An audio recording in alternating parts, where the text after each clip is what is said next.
good evening, good evening, good morning, good afternoon. Not sure if we are live or not, but let's say tentatively, good evening.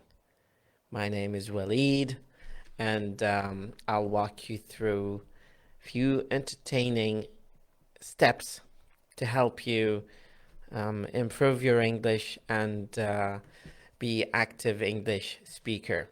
Now, when we talk about English, there is a misconception, honestly, about the importance of English and where and from which access you should enter this beautiful language.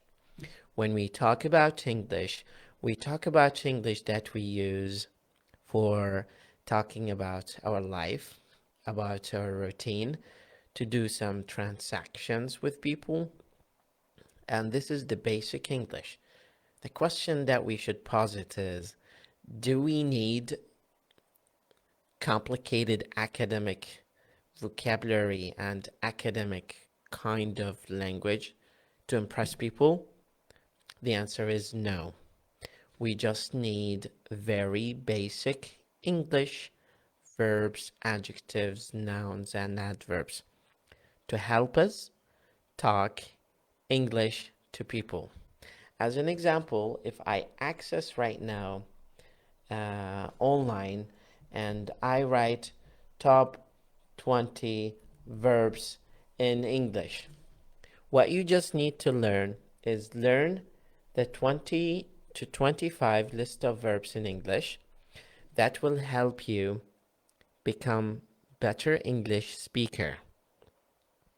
That will help you understand how we ask questions in English and how we perform a better conversation with people.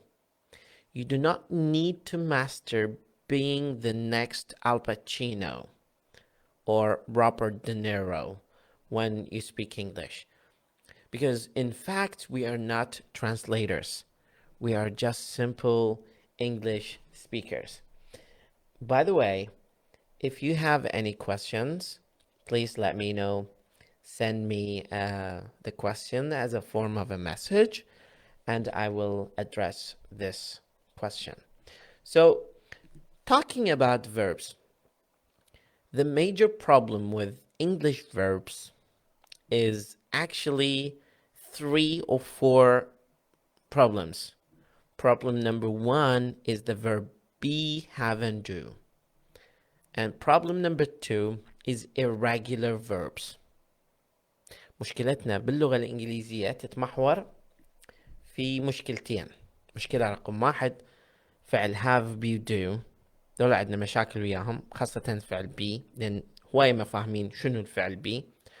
والمشكلة الثانية هي الأفعال الشاذة. أنا ما أحب كلمة شاذة، استخدم الغير قياسية أفضل. فحتى نتعلم اللغة الإنجليزية يا جماعة ما المفروض نصير مترجمين. احنا مو مترجمين، فبالتالي محاولة يعني دخولك في مجال ومحترك الترجمة هذا كتخصص احنا في غنى عنه. احنا حاليا نريد نتواصل باللغة الإنجليزية بكل بساطة. لهذا السبب بالفيديو السابق ذكرت لك learn English please, I beg you learn English. Today احنا اليوم راح نتعلم بعض الأفعال الأساسية إن شاء الله إذا ما طفى الكهرباء طبعا. هذه الأفعال الأساسية هي 25 فعل. هذه أكثر 25 فعل تستخدم في اللغة الإنجليزية. إذا بقيت وياي راح تتعلم، إذا أنت مبتدئ في اللغة الإنجليزية بهذه الجلسة البسيطة راح نتعلم شلون نماسترهم. شنو هاي شلون نماسترهم؟ يعني how to master them. be هو شنو الفعل be؟ هذا فعل الكيان أو الكينونة اللي احنا سامعين به. حقيقة أي مصطلح تستخدمه أو تسمعه بالعربي ما راح ينطيك المعنى الدقيق مالته. مجرد استخدام هذا الفعل بتفرعات اللي محتاجين من عنده شنو؟ أنه الجملة باللغة الإنجليزية ضعيفة الاشتقاق، والكلمة باللغة الإنجليزية ضعيفة الاشتقاق. حتى نفهم شنو بي لازم نفهم شنو الفعل بالإنجليزي بالعربي. احنا من نشوف الفعل يكتب، كتب، يكتبان، كتاب، كتاتيب، مكاتيب، مكتبات، تشوف الديريفيشنز مالتها والانفلكشنز كلش هواية. باللغة الإنجليزية write wrote written and writes. فنحتاج لنا فعل نسميه الفعل المساعد. هذا احنا الفعل المساعد شو يسوي؟ مثل الأبو السكري من ياخذ المساعد مالته حتى يزيد حرق الكربوهيدرات. فالفعل المساعد يزيد دلالة الزمن، لأنه احنا اللغة راح تكون ضيقة إذا ما عندك مرونة بالكلام بها. فيعني أنا بالإنجليزي أقول أنا أكل هسه، بس إذا ما عندي ما عندي إمكانية أنه أقول أنا أكلت، يعني الشخص المقابل شلون راح يفهم أنه أنا ما أكلت أو أكلت؟ فلازم نستخدم فعل مساعد. فمن أقول I ate، هنا صارت في الماضي أكلت، I eat، هسه I ate. نجي على الفعل المساعد أو الفعل be. فمن نستخدم الفعل be هنا مثلا نقول I am here. ما أقدر أقول I here، لأن الفعل به خواص ثلاثة أساسية، اللي هو يحمل دالة الزمن أو بعد الزمن. من أقول I am here، يعني الطرف المقابل راح يفهمني أنه أني في الفكرة مالتها أنه بيها اشتقاقات مثل الكان وأخواتها.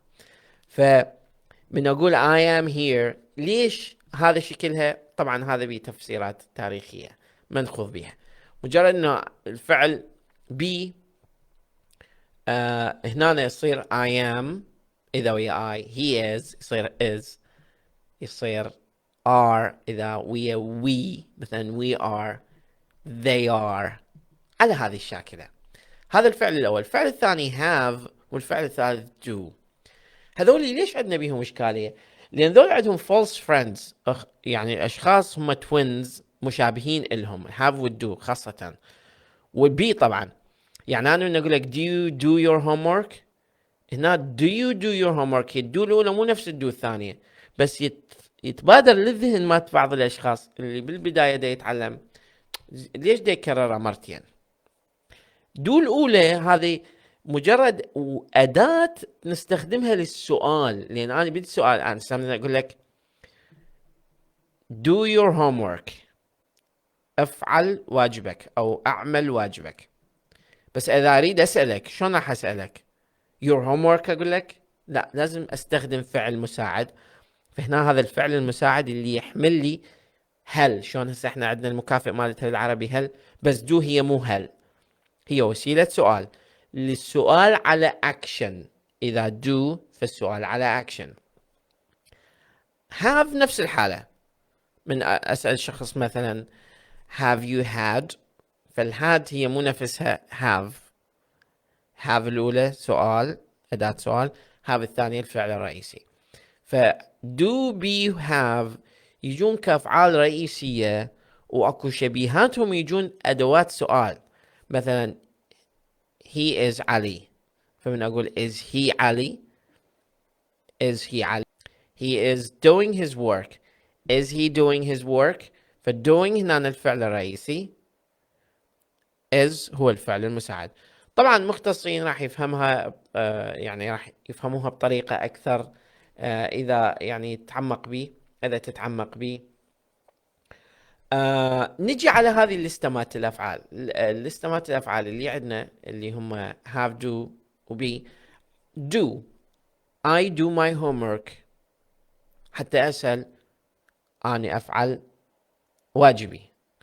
do you do your homework، هل تفعل واجبك؟ do you do your homework. إذا أريد أسأل بالماضي فأقول did you do your homework، did you do your homework، did you do your homework. say يقول. أنا ليش أركز لك عليهم؟ أنا راح أخليهم بالرابط هنا حتى أنت تتدرب عليهم وتتعلم شلون تستخدمه. الفكرة احنا من نجي على هذه الاستمات الأفعال اللي تتباعون عليها قدامكم. هسه خليتها بالرابط، ما اعرف راح يظهر لو يتأخر، ما متأكد. بس اني ضفته. الفكرة هو احنا عندنا competence الكفاءة و performance الاداء. ما يهم ايش قد competence عندك، اللي يهمنا هو الاداء performance او الاداء performance. اذا كان الاداء مالتك كلش عالي باستخدام هذا العدد المحدود، يعني انه يكون عندك 25 فعل وادائك كلش عالي وتستخدمهم بصورة دورية، افضل مما يكون عندك 250 500 فعل وهم خاملات ونايمات ببالك بدماغك بذاكرتك ومدى تستخدمهم. say مجرد تقول مثلا what do you say، هو مو say do، هو do action. what do you say شنو تقول، ماذا تقول. what did you say ماذا قلت. get I get a pen أنا أحصل على I get money أنا أحصل على مال. did you get money. make I make watches I make coffee I make coffee أنا أسوي قهوة. بالماضي I made coffee، شلون made in China made in Japan. I make coffee I made coffee. لفظ مهم جدا أيضا بهذه الحالة know I know أنا أعرف. do you know أنت تعرف. do you know do you know. take I take my medicine I take my medicine أنا أخذ دوائي.